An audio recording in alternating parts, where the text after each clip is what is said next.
instrutória e fase decisória. Então, essas são as fases do processo. Com o recebimento da denúncia, eu acabo a fase postulatória. Outros atos de instrução. Com o interrogatório do acusado, fica encerrada a fase da instrução criminal. O interrogatório encerra a fase da instrução, exceto posteriores diligências que forem solicitadas com fulcro no artigo 402. Bom, então vamos lá. Vamos então fazer aqui um quadro. Posso apagar, né? Eu já apaguei agora. Vocês estão entendendo até aqui? Posso dar uma castigada violenta na prova? Então vamos lá. Oi? Pergunta aí, depois da suspensão do processo. Se o processo for suspenso, eu tenho a suspensão do prazo prescricional, eu posso ter a decretação da prisão preventiva e posso ter a realização de atos instrutórios necessários. Por exemplo, uma oitiva de uma testemunha já idosa, uma realização de um exame pericial. Quero te dizer que o fato de suspender o processo não impede que determinados atos sejam praticados. Evidentemente que, tendo sido deferida a prisão preventiva contra o acusado, se ele for preso, ele será encaminhado e responderá ao processo normalmente. Bom, então que diligências são essas? Primeiro, vamos visualizar aqui novamente o nosso processo. Então, eu tive a prática de um crime. Esse crime gerou um inquérito. Esse inquérito foi encaminhado para o MP. O MP denunciou. Houve uma citação. Essa citação eu tive a resposta à acusação. Dessa resposta o juiz recebeu a denúncia.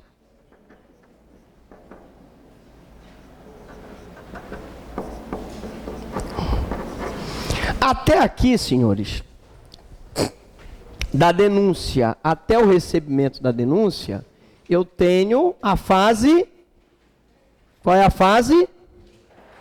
Postulatória. Aí, com o recebimento da denúncia, eu vou ter a oitiva da vítima, a oitiva das testemunhas de acusação, a oitiva das testemunhas de defesa, eu vou ter o interrogatório do acusado. Essa fase aqui é a chamada fase instrutória.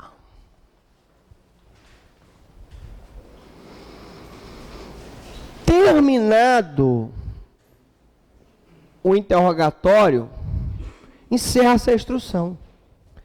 Essa instrução, ela pode se dilatar se eu pedir diligências. Que diligências são essas? Eu posso pedir, por exemplo, a depoimento de testemunhas referidas.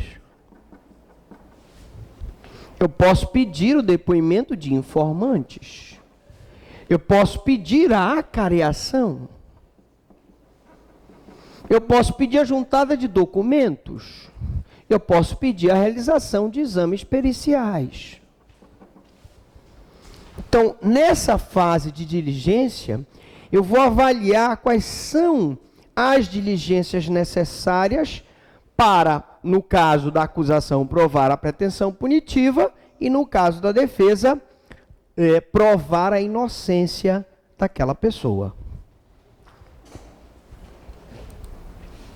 Além do depoimento da vítima, da inquirição de testemunhas e do interrogatório, podem também fazer parte da instrução criminal juntada de documentos e diligências. oitiva de testemunhas referidas, oitiva de testemunhas informantes, acariações, documentos, exames, etc.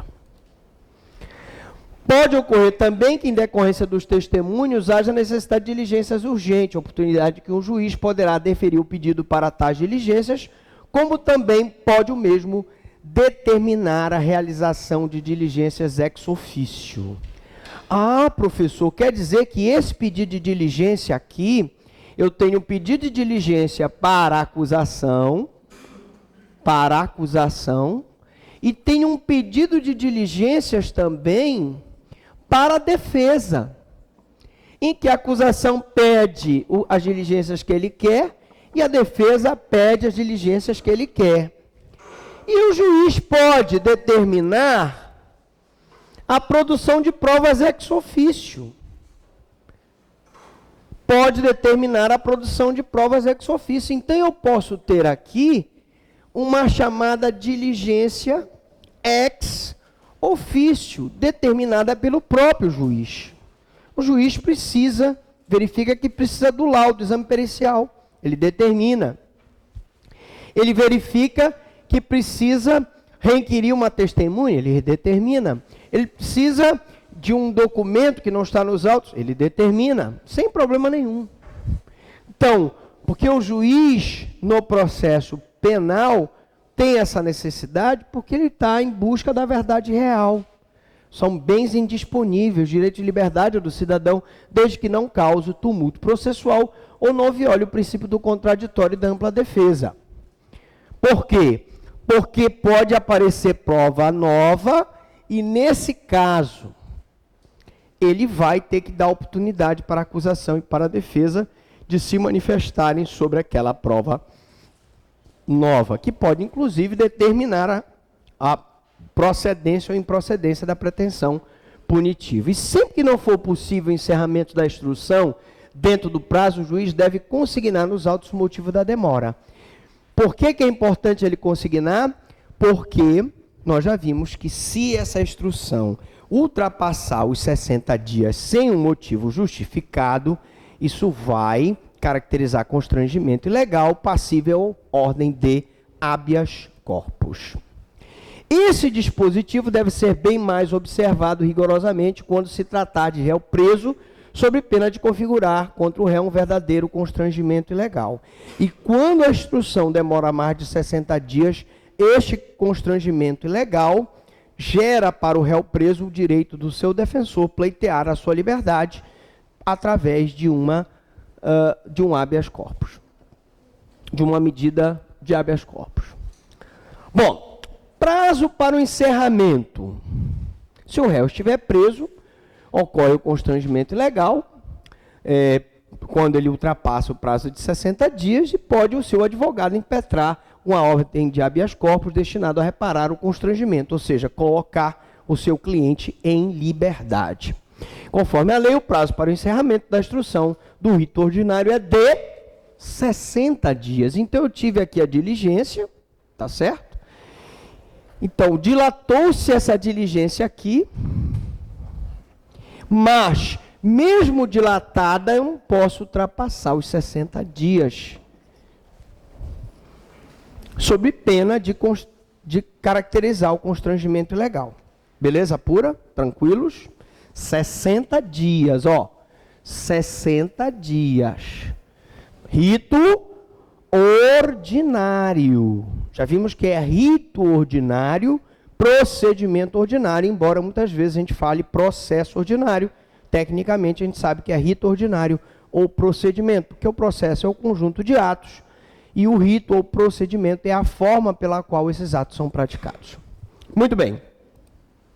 Sem mais delongas, em se tratando de réu solto, a superação dos prazos para a instrução criminal não acarreta constrangimento ilegal. Lógico. Se ele estiver solto, não há por que falar em constrangimento ilegal. Constrangimento é só se ele estiver constrangido na sua liberdade de ir e vir. Se ele está solto, não há constrangimento legal. E também não há não há nenhum remédio jurídico para que se apresse a produção de prova e encerramento do processo com a prolação da sentença. É bem verdade que se o juiz mesmo o réu estando solto, não der andamento àquele processo, futuramente ele poderá responder perante o Conselho Nacional de Justiça, que são as famosas metas que são impostas ao Poder Judiciário. Bom, alegações finais. Até aqui deu para entender direitinho, não é isso? Então aqui eu tive a fase instrutória, aqui eu tive a fase postulatória, e agora eu tenho as alegações finais. Então eu tenho alegações finais do MP, da acusação, vou botar acusação, porque pode ser tanto do Ministério Público quanto do querelante, né? Então vamos colocar aqui da acusação.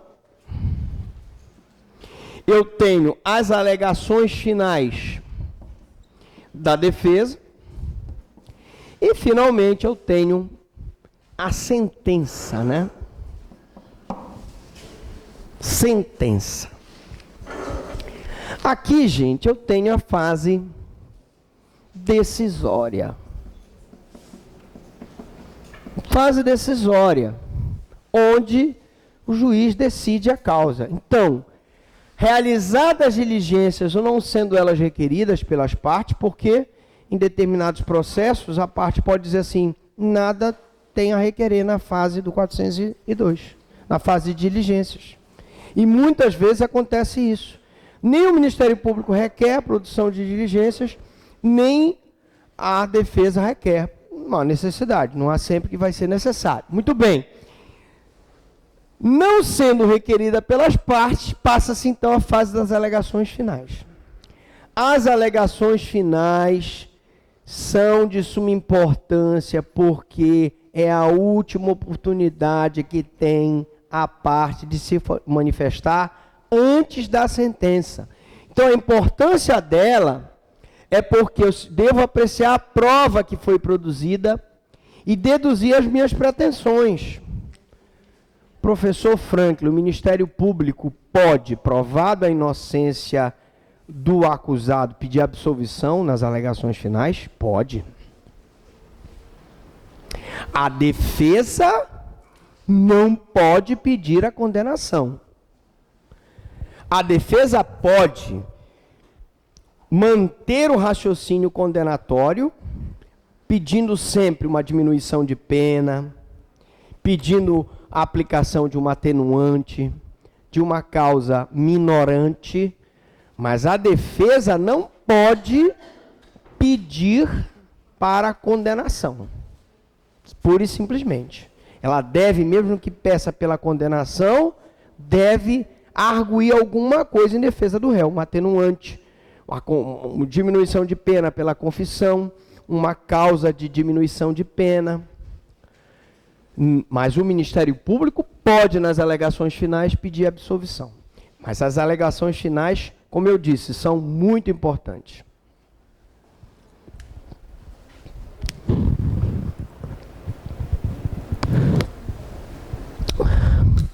Mesmo que as partes concordem, eu não posso abrir mão das alegações finais, porque as alegações finais são indisponíveis.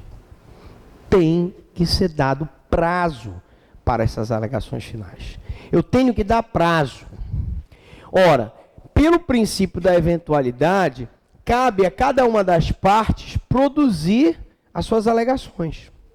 Então, eu tenho a possibilidade de produção das alegações pela acusação e tenho a possibilidade de produção das alegações pela defesa. Mas eu não posso deixar de dar o prazo para as alegações finais, onde eu vou arguir as matérias de preliminar e mérito sob pena de preclusão. Professor, mas pode precluir o direito da parte de oferecer as alegações? Pode. Eu dei o direito, fiz a notificação dela para que ela apresentasse as alegações, ela não apresentou. Regularmente notificada não apresentou. Não apresentou no prazo, preclui. Ou seja, ela perde o direito de apresentar.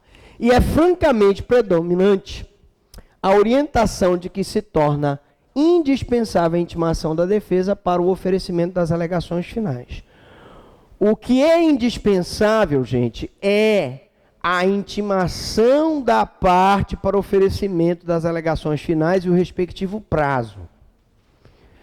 No rito ordinário, as alegações finais serão orais por 20 minutos, respectivamente, pela acusação e pela defesa, dando-se 10 minutos para a réplica e 10 minutos para a tréplica. Ora, as alegações finais, então, eu tenho 20 minutos para a acusação,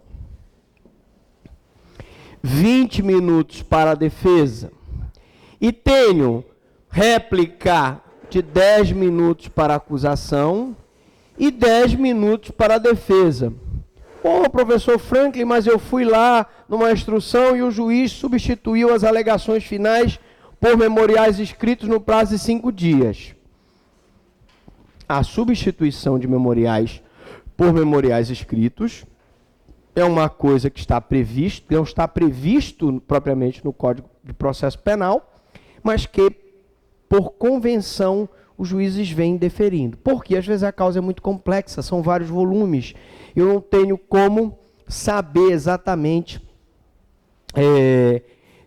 quantos réus ali são inocentes, quantos são culpados, quais são as provas que foram produzidas. Então, realmente, em determinadas situações, é conveniente que se dê o prazo de 5 dias para a apresentação de memoriais escritos. Mas convém ressaltar que não é esse o espírito do novo Código de Processo Penal.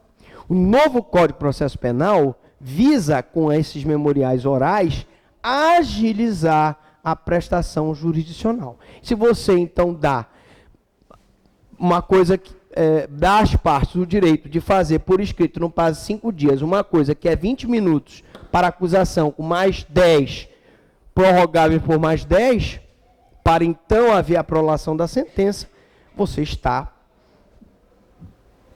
violando a celeridade processual. Mas, claro, que a complexidade da causa pode justificar essa concessão.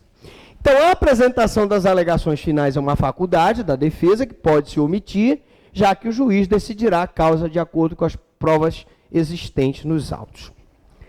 Nós conhecíamos um advogado muito famoso que, no processo do tribunal do júri, ele não apresentava alegações finais. Dizia que ia apresentar as alegações finais por ocasião do plenário. E ele não apresentava absolutamente nada, só rolava as testemunhas na defesa, na resposta à acusação, ele arrolava as testemunhas, nas alegações finais ele só dizia que se reservava a apresentar, e às vezes ele só apresentava realmente a tese defensiva nos debates orais no júri, depois que o acusado já tinha sido pronunciado. Era uma opção. Daí porque nós estamos dizendo aqui que é uma faculdade, mas a intimação para apresentar as alegações finais e a necessidade de dar esse prazo para que ele apresente, ela é necessária. Beleza? Ok. O laconismo ou deficiência das alegações finais não é causa de nulidade, mesmo porque não há ausência de defesa. Mas a deficiência desta que não causa, mas a deficiência desta que não causa nulidade, salvo quando resulta prejuízo para o réu. O que nós queremos dizer é o seguinte: se eu tiver umas alegações finais muito mal feitas, que está prejudicando o réu, que pode inclusive prejudicar a sua defesa, e o juiz perceber que as alegações são feitas de forma equivocada ou deficiente, ele vai então pedir para que um defensor da ativa apresente as alegações finais sob pena de haver violação do princípio do contraditório e da ampla defesa. Sua atribuição é ato privativo do advogado, importando nulidade se as alegações finais forem apresentadas por defensor não habilitado. E aí vale, nós falamos de requisitos processuais, tá certo? Requisitos do processo, na legitimidade, interesse de agir, não é isso? E capacidade postulatória. as alegações finais devem ser apresentadas por um advogado. Nós não podemos admitir que uma pessoa que não seja da área jurídica, que não tenha a carteira da OAB, regularmente escrito na OAB, possa apresentar umas alegações finais. Não. Somente o advogado que tem capacidade postulatória pode apresentar as alegações finais. As alegações finais não são como o HC, que qualquer um pode entrar com habeas corpus em favor de uma pessoa que está sofrendo liberdade no seu direito de ofensa, no seu direito de ir e vir, na sua liberdade. Não. As alegações finais exigem a capacidade postulatória. Não há nulidade do processo por cesseamento de defesa se após a inversão na ordem da apresentação das alegações finais é concedida à defesa nova oportunidade para rebater o alegado pela acusação. O mesmo raciocínio que nós fizemos em relação à oitiva de testemunhas, eu faço em relação às alegações finais. O que nós dissemos? Na oitiva de testemunhas, se eu ouço as testemunhas de acusação, depois ouço as testemunhas de defesa, tá feito corretamente. Agora, se eu ouço as de defesa e ouço as de acusação, eu tenho que novamente ouvir as testemunhas de defesa. Se por um acaso, nós vimos que primeiro eu tenho que apresentar as alegações da acusação, para depois apresentar as testemunhas de defesa, as alegações da defesa. Só que, se eu apresentar as alegações da defesa, primeiramente, eu tenho que dar oportunidade das alegações, por exemplo, aqui a alegação finais da acusação e depois alegações finais da defesa. Se por um acaso acontecer de vir primeiro a alegação final da defesa e depois a alegação final da acusação, eu novamente tenho que abrir prazo para a alegação final da defesa, porque a defesa deve falar sempre depois da acusação, como forma de contraditar os fatos que foram alegados pela acusação. E a inversão, não haverá cerceamento de defesa nem nulidade do processo, desde que seja concedida oportunidade novamente para a defesa apresentar as alegações e rebater o alegado pela acusação. Professor, mas e se não for assim? Ficou as alegações da defesa e as alegações do Ministério Público. Nulidade do processo. Não posso ter a inversão da apresentação da ordem das alegações, que eu estaria violando o devido processo legal. Não é esse o rito. Não é essa a forma como devem ser apresentadas as alegações finais. Julgamento. Então, nós temos a fase decisória, ou fase de julgamento. Julgamento. O juiz deverá examinar eventual arguição de nulidade inserida como preliminar nas alegações finais das partes. Assim como eu disse para vocês na aula 1 de processo ordinário, que na resposta à acusação você argui as preliminares, nas alegações finais você também pode arguir preliminar, de prescrição, de decadência, de perempção, de coisa julgada, de litispendência, não tem problema nenhum. Se você arguiu uma preliminar nas alegações finais de defesa, o juiz primeiro vai analisar as preliminares. Poderá também converter o julgamento em diligência para ouvir testemunhas referidas ou reunir outros elementos de prova. Ele pode converter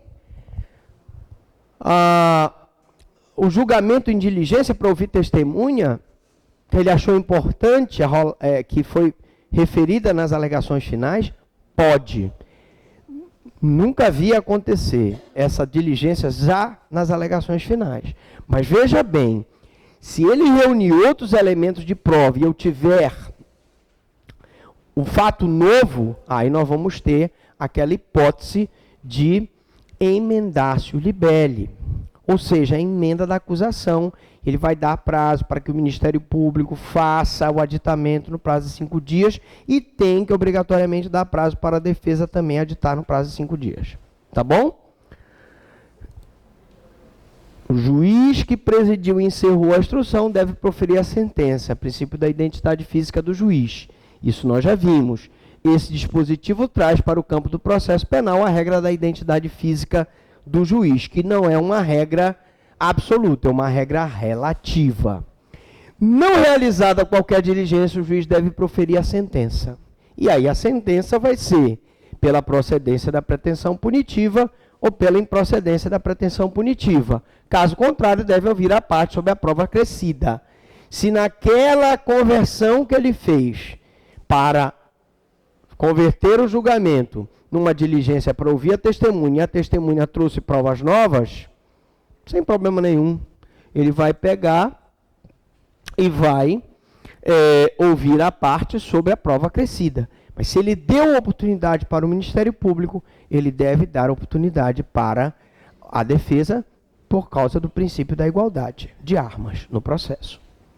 Só após oferecer oportunidade para a manifestação das partes é que ele deve proferir a sua decisão. Ok? Claro que se ele não proferir a decisão, a gente entende que ele não se sentiu ainda seguro. Por isso ele converte a instrução numa diligência. Se ele já se sentiu seguro, convicto das provas, ele deve julgar. E se ele tiver dúvida sobre a culpabilidade do réu, pelo princípio do indúbio pro réu, ele não deve condená-lo sob pena dele violar o princípio. Em dúvida, ele deve absolver o réu. Para terminar a nossa aula, vamos falar da absolvição sumária. Bom, a absolvição sumária, ela é uma possibilidade que o juiz tem de absolver o réu sumariamente, logo por ocasião da resposta à acusação. Se confunde essa absolvição sumária com a absolvição sumária do tribunal do júri. A absolvição sumária do tribunal do júri ocorre nas mesmíssimas hipóteses que nós vamos ver aqui. Basicamente, o juiz absolve sumariamente no júri quando, por exemplo, o réu está em legítima defesa, quando, por exemplo, o réu está acobertado por alguma excludente de ilicitude. Aqui, nós vamos ver que foi criada a possibilidade do julgamento antecipado do processo penal com a absolvição sumária. O juiz deverá absolver sumariamente o acusado quando? Vamos ver as hipóteses. Número 1. A existência manifesta de causa excludente de ilicitude do fato.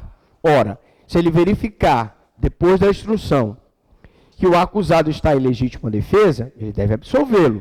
Se ele verificar que está em estado de necessidade, estrito cumprimento do dever legal, o exercício regular do direito, ele deve absolvê-lo. Também a existência manifesta de causa excludente de culpabilidade do agente, salvo a inimputabilidade. O que é uma causa excludente de culpabilidade? Dê um exemplo. Erro de proibição. Não é uma excludente de culpabilidade? Coação moral irresistível. Outra excludente. Obediência à ordem hierárquica, né? Não manifestamente legal. Erro de proibição. Então, eu tenho várias situações em que eu tenho uma hipótese de erro de proibição. Agora, por que ele diz aqui a existência manifesta de causa excludente de culpabilidade do agente, salvo inimputabilidade? Porque se o acusado for inimputável, ele vai ser submetido a uma medida de segurança, de tratamento ambulatorial ou de internação. Então, excludentes de culpabilidade, erro de proibição, coação moral irresistível, obediência hierárquica e outros. Outro exemplo. Que o fato narrado evidentemente não constitui crime. Ora, se o fato que foi narrado na denúncia ou na queixa não se constitui verdadeiramente num crime, uma conduta típica, não há por que a pessoa ser punida. E, finalmente, se tiver extinta a punibilidade do agente. E a extinção de punibilidade tem várias situações. está extinta a punibilidade pela morte do agente, pela anistia, pela graça, pelo indulto, pela prescrição, pela decadência, pela perempção. Enfim, eu tenho várias hipóteses em que eu posso ter extinção da punibilidade. Beleza pura? Tranquilos? Na próxima aula, nós vamos ver o Tribunal do Júri. Pergunto, alguma dúvida, alguma pergunta? Falem agora ou se calem para sempre.